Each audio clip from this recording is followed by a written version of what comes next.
Well, God wants us all to be courageous because He knows we'll face times in life and situations and circumstances that it takes more than just a desire. It takes courage. Many people operate on the basis of fear, on the basis of what other people think. We as believers should operate on the basis of courage. Courage to say no when we ought to say no. Courage to say yes when we should say yes. So what kind of courage do you have? Is yours sort of floating between depending on the situation? Or do you know the difference between right and wrong for your life? And you've made up your mind. Do we sit down and let change just happen to us? Or are we just watching change happening around us? Or are we aware that change is happening within us?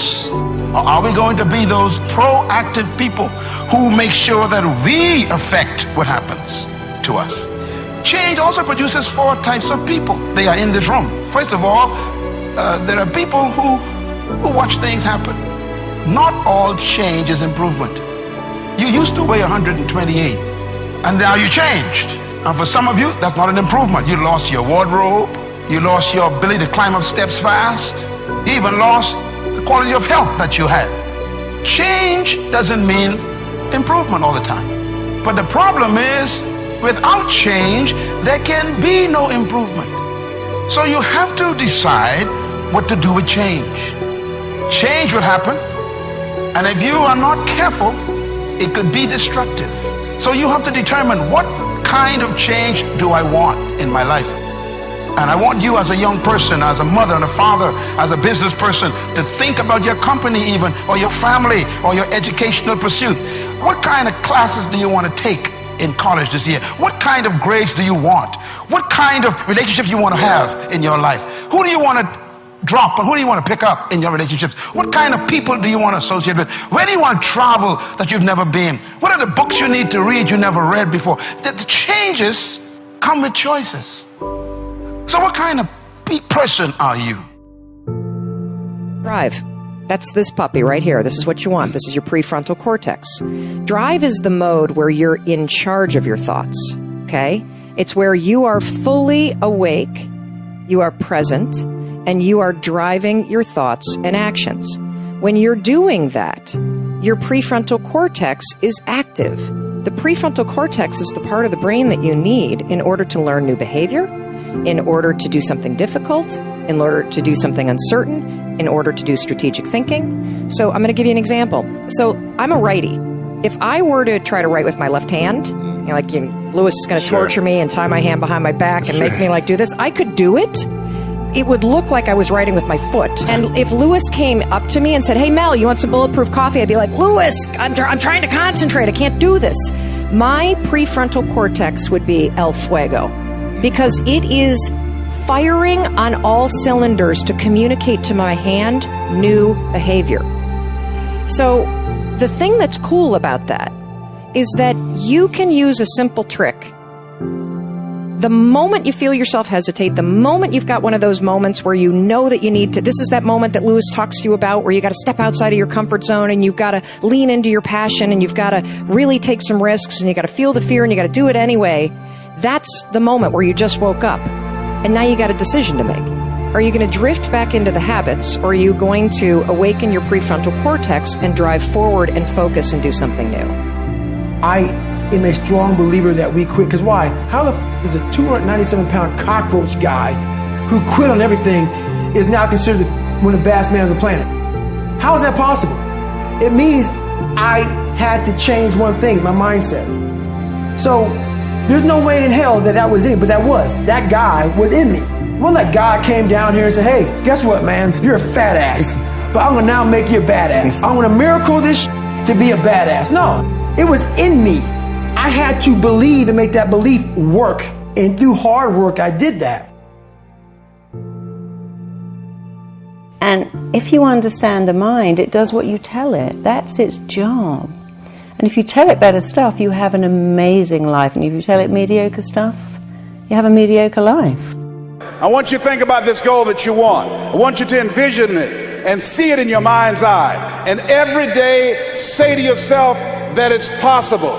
See, most people are not accumulating wealth. Most people are living in poverty. Most people are living far below their potential, not because they don't have the capacity, not because they have not been given authority and dominion over everything on the face of the earth, but most people are living like they're living because of the fact that they don't believe they can have any more than what they now have. In the book called Miseducation of the Negro, Dr. Carter G. Woodson said, if you can determine what a man shall think, you'll never have to concern yourself with what he will do. If you can make a man feel inferior, you never have to compel him to seek an inferior status, for he will seek it himself. And if you can make a man feel justly an outcast, you never have to order him to go to the back door. He'll go without being told. And if there's no door, his very nature will demand one. That's why Scripture reminds us, be ye not conformed to this world, but be ye transformed by the renewing of your mind. So every day you have to sell yourself and get out of your mind those old thoughts, that old belief system. Every day you've got to sell yourself on that it's possible. That you got to put a new mind in you. You got to get out of your mind. You got to begin to restructure your thinking. Every day you've got to begin to recondition your mind. See, many of us go through life making choices, thinking it's our choices, and it's not. What do you mean by that? I'm reminded of the great anthropologist Margaret Mead. She was in a restaurant in Europe, and a waiter saw her and said, "Oh, how are you? I'm so glad to see you." He said, "There are several other Americans here tonight." And she said, "Is that right?" He said, "Yes." She said, "When you serve them dessert, let me know and I'll tell you exactly how many are here." He said, "That's not possible." She said, "Let me know after you serve dessert." When he served dessert, he came back and he told her. She got up, she walked around, and she looked and she observed, and she said, "You have exactly 65 Americans here." He checked the guest list and he was amazed. He said, "How did you know that?" She said, "Because in Europe, when you eat a slice of pie or cake, you eat it from the back toward the tip. In America, when we eat a slice of pie or cake, we eat it from the tip toward the back." How many of you, when you eat a slice of pie or cake, you eat it from the tip toward the back? Raise your hands, please. Good. Now, what else is in your mind? What else are you doing unconsciously that you don't even know? I'm going to say something and I want you to answer it after it. I want you to end it for me. Winston tastes good like what? How many of you don't even smoke Winston but know it? Raise your hands, please. Now, that commercial been off the air for 30 years. 30 years. See, let me share something with you. The easiest thing I've ever done was to earn $1 million. The most difficult thing I've ever done was to believe it could happen to me. That was the most difficult part, to believe that given my circumstances, if my birth parents came down this aisle right now, I would not know either one if my daddy came up here or my mother came up here.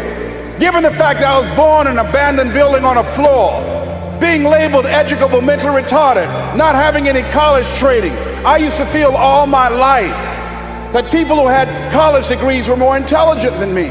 I remember going to see the late Dr. Norman Vincent Peale, the author of the book, The Power of Positive Thinking. And I used to look at him up on stage and I said, I could do that. I would love to talk to people. I love to talk to people. And I said, I could do that. But then when I started going back to my car, my mental conditioning activated itself. And it said, Les Brown, you can't do that. You don't have a college education. Les Brown, you can't do that. You don't have the training. You've never worked for a major corporation. You can't do that. What makes you think you can earn $5, $10, $15, $20,000 in an hour? You don't earn that now working for 2 or 3 months. What makes you think that you can speak for AT&T, Procter & Gamble, McDonald's Corporation, General Electric? These are clients I have now. You've never even worked for them. How many of you ever thought about something you wanted to do and you talk yourself out of it? Raise your hand if you know what I'm talking about. That inner conversation is what's going to haunt you after standing here and saying, I can do all things through Christ who strengthens me. After saying that again and again, we are more than conquerors. That inner conversation will cause you, when you leave here, to go back leading a life of mediocrity, leading a life of unproductivity, leading a life of poverty.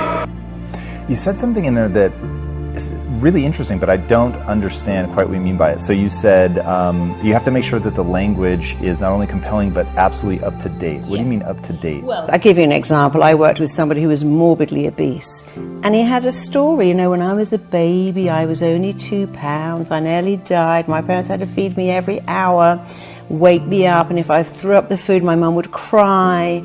And he has this story. I'm like, okay, but that's 50 years ago. Now you're going to die of being 600 pounds. So you have to talk to the mind and say, this is completely outdated. It's behind you. So people have a story, you know, I can't find love because my dad left when I was 1. I can't find love because my mum preferred my brother. I can't be a success because I never went to university. I can't speak in public because I blush. And without understanding, when you describe why you can't, you keep it going. If you keep talking about the symptom, your mind keeps it alive, because whatever you focus on, you get more of.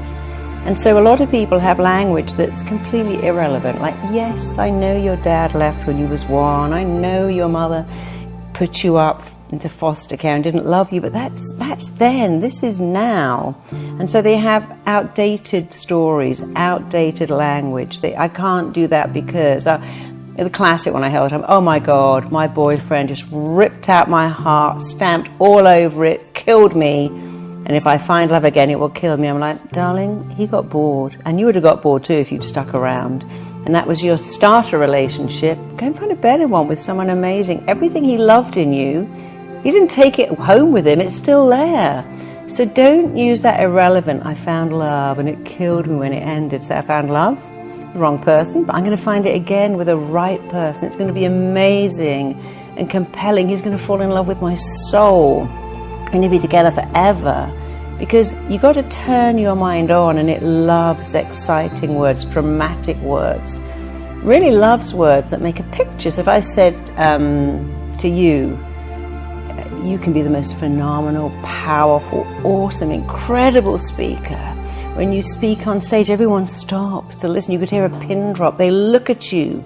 They hear what you're saying. They like you. The mind goes, oh, I like this. I know where I'm going here. But when you go, I'm not bad at speaking. Sometimes I'm quite good. Occasionally, I really get it right. The mind goes, what are you talking about? That's not dramatic enough for me. Yeah, I'm a huge believer in the power of self-talk, and that the way that you talk to yourself is going to have a profound impact on how you move forward, and like you said, getting excited and using big language. I'm way on board with that.